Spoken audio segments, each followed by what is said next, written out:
Hello Beshi! It's me, Ali, isang OFW dito sa Taiwan.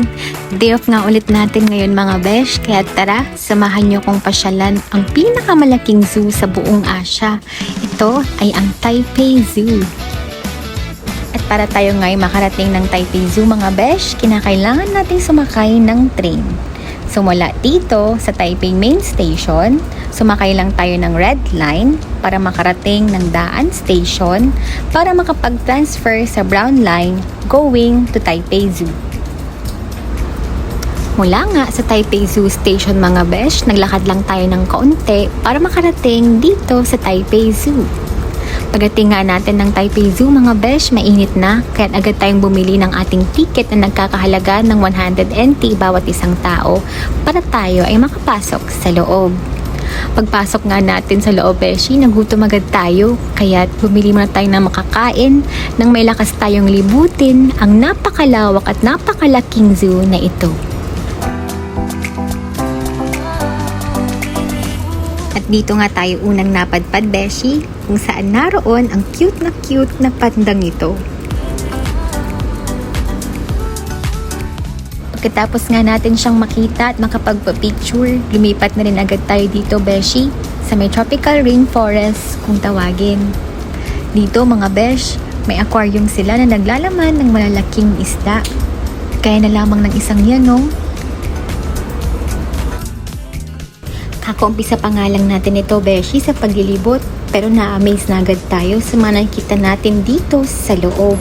At mas na-amaze nga ako Beshi nang makita si Kuya na pumito lang, tapos itong mga maliliit na klase ng unggoy na ito ay nagsilapit sa kanya. Papakainin niya na pala sila mga Beshi.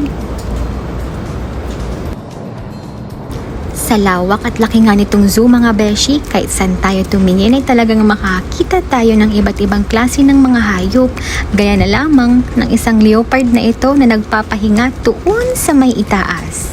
Sayang nga Beshi, at itong elepante na ating nakita ay sobrang busy sa kanyang pagkain, kaya di niya tayo naharap. At naabutan nga natin itong tiger na to Beshi na naglalaro, kaya lang nahulog niya yung bola niya sa may tubig. Kawawa hindi niya makuha. Lumayo. Sorry, dear. Ay. Paano niyo kayo kukunin niya?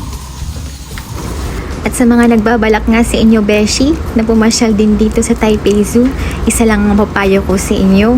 Magsuot po tayo ng komportableng damit, lalo na ang komportableng sapatos, dahil sa lawak nga nito, Beshi, ay talagang mapapalaban tayo sa sobrang daming lakaran. At kung kagaya naman kita, Beshi, na mayat maya ay nagugutom, huwag kang mag-alala dahil dito sa loob may bibilihan tayo na makakain, pati na rin ng inumin kung ikaw man ay biglang nauhaw.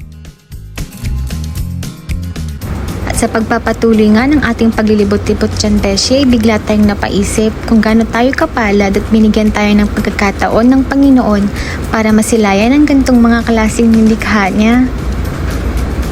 Sinabi ko nga sa aking sarili, Beshi, na hanggat may pagkakataon tayo makapamasyal dito ay talagang susulitin ko na makapag-ipon tayo ng masasaya at magagandang alaala sa katrabaho natin dito.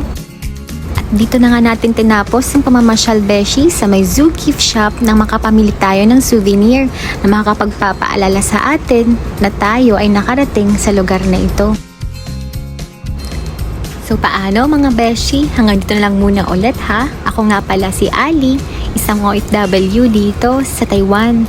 Hanggang sa muli nating day off mga Beshi ha. Samahan niyo ulit akong mamasyal dito sa Taiwan. Bye!